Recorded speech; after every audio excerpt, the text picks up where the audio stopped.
What's going on, traders? We got a few things to talk about, but before we start, like, subscribe, comment your thoughts below. Let's get into the video. So, in my last video, I pretty much gave you guys two price targets as far as the NQ. I told you guys one of my targets is 20,500, and my next target after that is 20,800. And it looks like we're on our way there. It's safe to say that I am bullish heading into tomorrow. I do think we're going to see more upside. As far as new highs, I wouldn't even be surprised that happens tomorrow or at least at the beginning of this week. What do we know about Fridays and Mondays? If you're new to the channel, we know that Mondays usually mirror Fridays. What does that mean? Historically, when Fridays are bullish, Mondays are bullish. When Fridays are bearish, Mondays are bearish. And given the huge upside that we've seen Friday, it's safe to assume that we're going to continue that move heading into tomorrow based on historical data. And so far, we haven't missed on that data yet. So we'll see how things turn out tomorrow. As far as worst case scenario, we could break down, maybe get a dip or a cool off period, maybe some consolidation heading into tomorrow, but I really don't think the dip part is likely. I think we're going to continue to see more upside, at least at the beginning of this week. So overall, pretty bullish as far as the NQ, as far as really the overall market goes. So we'll see. As far as your key levels on the NQ, I told you guys in the last video, 20,380 was one of your key levels. Your supply and demand zone is right here. You broke through, you consolidated above it, and then you rejected, and then you bounced higher. It looks like we're creating another supply and demand zone here at around 20,600. So I would count that as our key level. And if you want to count 20,500 as your psych level, that's fine. But right now, I'm paying attention to how we react as far as 20,600. And it looks like we're trying to hold at least for now. It is after hours, so take that with a grain of salt. But as far as upside goes, I would say 20,650. We break above that, then your next target is 20,800. I think we're going to head towards 20,800. And then once we get there, we'll talk about a more new target. Maybe 21,000 is on the table.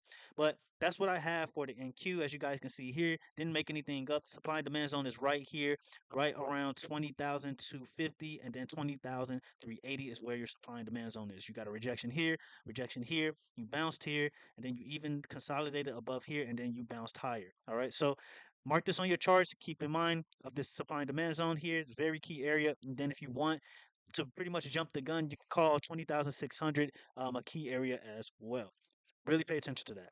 As far as the ES goes, ES definitely looks like it has more room to the upside. Let's go to a bigger time frame. Let's look at the daily time frame here. All right.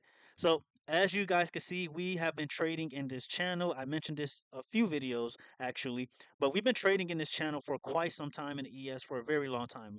Mind you, this is the daily time frame. So again, very long time we've been in this channel. We bounced here, or we rejected here actually. We bounced here, we rejected up here multiple times, we bounced here multiple times, and it looks like we're heading back to the top of this trend, which I would say is around, I want to say 5,750 tops, maybe, before we could possibly see a dip to the downside. Or I wouldn't say a dip because a dip is very subjective. I would say more so a potential correction to the downside. All right. So really pay attention to this. Mark this on your chart. I think this is pretty much where we get somewhat of a top scenario where we top off around 20,700, 20,007, not 20,000, 5,700, 5,750 range. So really pay attention to this, okay? That's what I have for the ES. I think we're just going to continue to see upside on the ES until we get to the top of this channel. You guys see here, we pretty much been repeating history. We got here, rejected, and right here, we tried to break higher, but we rejected and bear stepped in. And when we did reject or finally rejected, we rejected pretty hard. So I imagine the same scenario could happen up here where we get to 25,000. I keep thinking about the NASDAQ, 5,700, 5,750 range. We may consolidate up here and then end up repeating history and then break further down to the downside. So really mark this on your charts. Pay attention to this area. If I was to call a top scenario, I imagine when we get up here, we'll see somewhat of a top scenario. Pay attention to news if we get up here, all that fun stuff. And that's really what I have for the ES. Triple Qs. Triple Qs, I think it's a no-brainer. I told you guys one of my price targets is 500 on the triple Qs. I said I will not be surprised we see that, and it looks like that's exactly what's about to happen. I mentioned in Discord that there is an ascending triangle, or I think I mentioned in the last video actually. I don't think I mentioned in the Discord, but there is an ascending triangle here, and we broke out really early, really early. So I'm not sure how to go about that. Uh, I imagine I would have thought that we would have maybe consolidated in here a little bit more before we broke out, but we broke out pretty early. Let's actually go to a smaller time frame so you guys can get a better idea. Um, we had a supply and demand zone here at around 488. We'll say 490 to be safe. 490, and we rejected here, and then we finally broke out of supply and demand zone, and we are heading higher. I wouldn't be surprised we see 500 maybe tomorrow, between tomorrow and Tuesday, and then I imagine everyone is going to try to call a top at around 500, but I don't necessarily think we're going to top there. I think we can. I think the market is going to play games. That's what I think is going to happen. I think the market's going to play games. Either we play games prior to hitting 500, or we hit 500 and we start heading higher. All the bears start stepping in. They're thinking, no way, 500, no way, we're going to go higher than 500, and then that's when bears get trapped. So those are the two scenarios there. Again, I think we could see that early this week, but I do think if we hit 500, I don't think the market is going to immediately reject. I could be wrong there, but regardless of the matter, and regardless of what I say, what any YouTuber say, really play cautious around that 500 level. That is a huge. I imagine that's going to be a huge psych level for the triple Q. So really pay attention to that. All right. As far as downside goes, as long as Q's is holding above, I would say 486, 485 psych level, you're pretty much fine. I told you guys before, or I tell you guys multiple times about rolling back into a pattern. And again, I'm not really comfortable with how early we broke out of this ascending triangle. So if we do just so happen to roll back into this pattern, I think the market is pretty much done as far as upside, at least for the short term. All right. I still stand by the idea that we are going to continue to run into big tech earnings. I still think that's on the table. So I imagine if we are going to continue to the upside, that if you're going to play it cautious, I will really, really play cautious once we start getting really close to big tech earnings. I think the bank earnings is this week or starts this week as well. So that's something to pay attention to and really be cautious about. But overall, hopefully you guys are getting the idea that regardless of how much upside I am talking about here or how bullish I sound here, it's best to really be careful.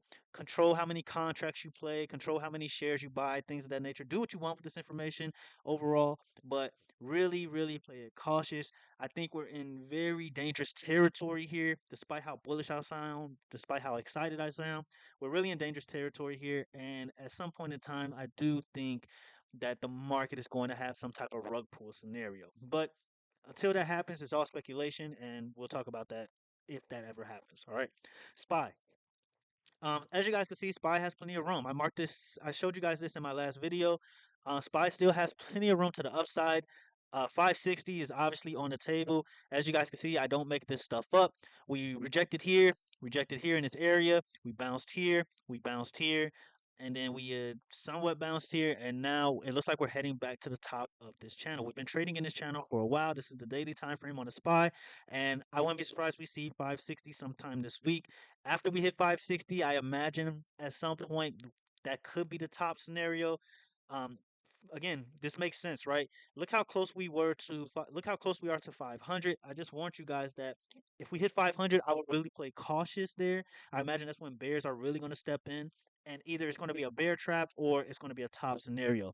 And given with how close we are to the top of this channel here with the SPY, it makes really good sense here. Okay, it really makes sense here. So given that if the Q's hits 500 simultaneously while the SPY is hitting 560, I do imagine that either the market plays games, maybe wait on some type of news, maybe we just slowly consolidate up here before we see a drop off. Something like right here, I mean, the same thing pretty much happened here, where we hit the top of this channel, we consolidated over and over. The market continued to play games, and mind you, this is the daily time frame, so this can play out for a very, very long time, and just continue to trap bears, maybe even trap bulls in the process, and then we break further down. Okay, so really be careful. Mark this on your charts. Be careful once we get up here. I I will really be cautious up here. Okay. Hopefully you guys get the idea. I think I've stressed that enough. Be very, very careful up here. I don't think we're going to just.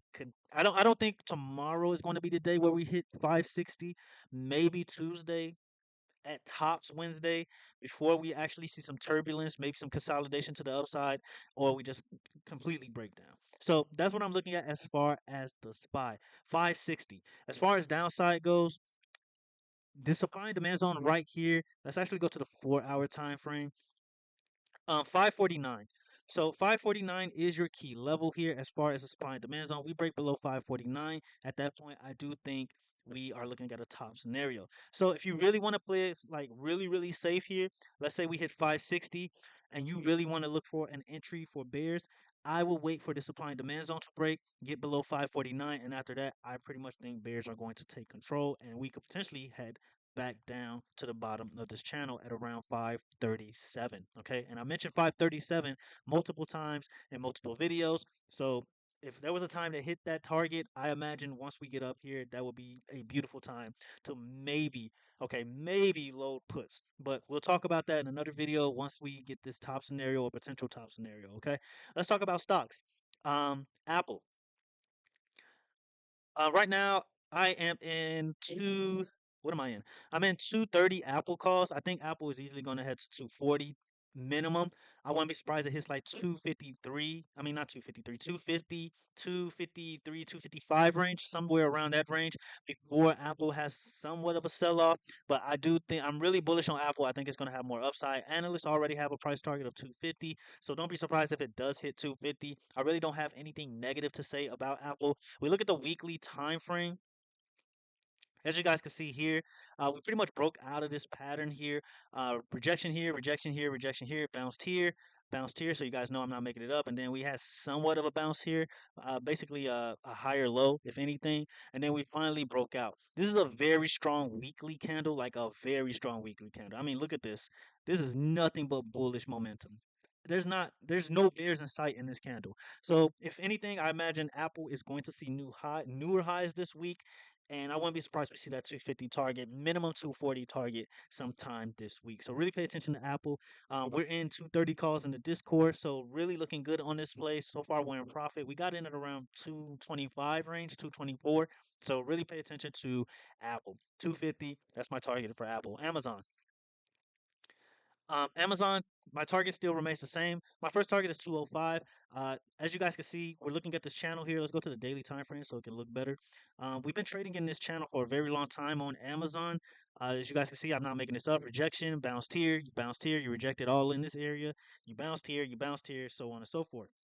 Now, if we go to the 4 hour time frame, we have us an ascending triangle, and it looks like Amazon wants to break out. Now, I don't know if it's waiting on news or whatnot, but at some point, if Amazon gets above 201, I would say 201 to really be safe. I think Amazon is going to head much higher, and my target, my highest target, is about 208 to 10 range, okay, which is right at the top of this channel here before we see some type of sell off. All right, so really pay attention to these stocks. Really do the math with a lot of these stocks.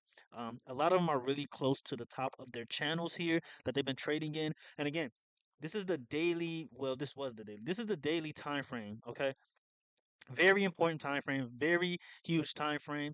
And I don't see a lot of stocks just immediately breaking out of these channels. Okay, so you guys see it here. We rejected here. I mean, we rejected multiple times, so I don't see a scenario where we continue higher, maybe for earnings or something.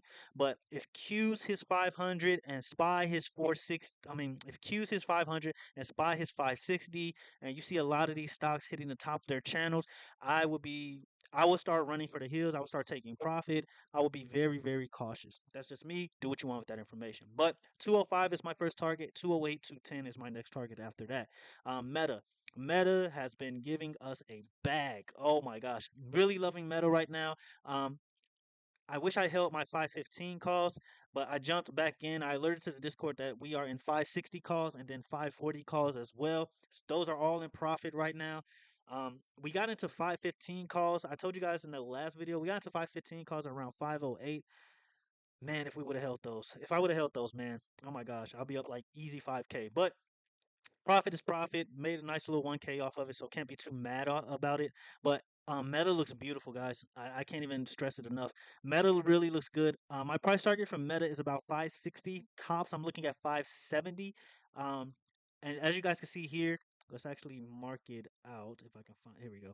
So we rejected here, we rejected here. So I imagine, like I'm showing you guys on other stocks, a lot of them are looking to head towards these trends. Okay, so 560, 570. I think Meta is going to head up here before we see some turbulence back to the downside. All right. So hopefully you guys are starting to do the math here. I mean, even here, we broke above this trend. We broke above the supply and demand zone. We broke above 530. And once we broke above 530, I would say 531, we started to absolutely go berserk on Meta. Really loving this play. We're still in my contract, still in our 560 play on Meta. Currently in profit. Meta looks really, really, really good. Okay, I've stressed this so much in the Discord. Nvidia. I think Nvidia, if the market does sell off, I think Nvidia is going to like take charge because that's what we've been seeing. We've been seeing Apple and Nvidia take turns, or we've been seeing like some Mega Seven takes turns and then others not. I think Nvidia or even maybe semiconductors are going to take back over at some point in time if the NQ or if the other Mega Seven starts selling off. And right now, worst case scenario, I'm looking at as far as Nvidia, maybe we retest 124 before we start heading back to the supply and demand zone at around 135. Highest I'm looking at is 140, and then after that 140, we potentially form some type of double top scenario, and then we start to break down. Okay, so that is my price target for Nvidia. Right now we're in 130 calls in the Discord. I think Nvidia is again worst case scenario 124 retest. We hit this trend right here, as you guys can see. We rejected here. We rejected here. There's a wick here. Hope you guys can see that. We rejected here. We rejected here. We broke out here. But overall, a lot of rejection. So I imagine if we're going to retest something, it's the top of this trend before we head higher. Again, watch out for that 124 move. I think that would be a beautiful entry for a play on NVIDIA heading towards 135, 140 tops. Tesla. Tesla, same thing. I have a price target of 260 on Tesla. I mean, that's not saying much since we're really close to that. Highest maybe Tesla can go right now, at least for the short term, is about 265, 270, which is right where this guy is. Okay, right where these guys are. There's a lot of bears, a lot of turbulence in this area. I mean, you guys see how huge these bear candles are. Bearish candle here, bearish candle here. So there's a lot going on here. So I imagine if we're going to start seeing turbulence, we're going to see it towards around that 262, between 260 270 area. Very liquid heading to that point. So I'm not surprised we're continuing to head higher on Tesla. But start being careful once we start heading towards the supply and demand zone here at around 260, 270 range. As far as downside goes, yeah, I mean, you guys see it. There's a lot of fair value gaps. There's a lot of gaps to the downside. I mean, maybe their earnings causes this drop, or maybe some type of market correction causes it. That's what I'm looking at right now. Honestly, I wouldn't be surprised if Tesla just breaks even higher than 270, but would I risk that? No. Another reason why my target is 270, you guys see it here, this trend here. We rejected here, and it looks like we're heading back to this trend. So again, hopefully you guys are picking up on a lot of these stocks are just heading back to these trends, and these trends are acting like magnets right now. So that's my thought process as far as those particular stocks. As far as Bitcoin goes, I told you guys 57K was one of my targets. Let's look at the weekly chart. Yeah, so 57K was one of my targets. Right now we pretty much rejected the bottom of this pattern here, and we rejected the bottom of the supply and demand zone here. I would say, for me personally, do what you want with this information. I would say personally that this is a good time to start dollar cost averaging into Bitcoin, but do what you want with that information. I think at minimum, at max, we see a move to 52K. If it gets worse than that, 46K. But right now, 52K, between 52K, 54K is where I think, even now, I think is a good time to start dollar cost averaging. If we head back down here, if anything, this is right where 52K is, right at the bottom of this, right here. All right. If we head to the bottom of this, I think that's a beautiful time to start investing into crypto. That's just me. Do what you want with that information. And then we start heading much higher back to the top of this trend at around 70K. And then potentially, maybe we break out of here. All right. So that's what I'm looking at as far as Bitcoin. That's really all I have for this video. Hopefully, you guys got something out of it. Discord link is in the description below. If you have any questions or you want me to go over any particular stocks that actually make sense and are not penny stocks, feel free to comment below. And until the next video, traders, have a good one.